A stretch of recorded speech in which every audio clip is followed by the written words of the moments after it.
Guys आता आलोय बारामतीच्या स्टँड वरती. इथं आमचे मित्र समीर बिसे आहेत, तिकडं जॉकी चंद. 15 नंबरला आलाय देव. आता आम्ही आलतो बारामती स्टँड वर, अशा कामासाठी आलतो की पहिलवान आमच्या इथं आलेला आहे. तर आम्ही आता चाललोय त्यांच्याकडे. 15 नंबर पाठीपाशी थांबलाय. 15 नंबर पाठीपाशी तो थांबलाय. तर आता आम्ही जातो, योगेश आणि मी. हे बारामतीचं स्टँड.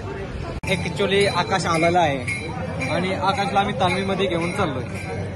तर इकडे योगेश आहेत, इकडे मी स्वतः आहे, इकडे आमचे समीर भाऊ आहेत, जॉकीचंद आहेत इकडे बॅग घेऊन आणि निघालोय. चालतंय. आकाशबाई, बारामतीत कसं वाटतं तुम्हाला? छान वाटतंय ना? हा. तुझं वजन किती आहे बाळा? 36 वजन आहे. 36 kg. 33. सॉरी. ही बारामती आता पोहोचलेला आहे. आता आम्ही थोड्या वेळात तालमीवरती चाललोय. तर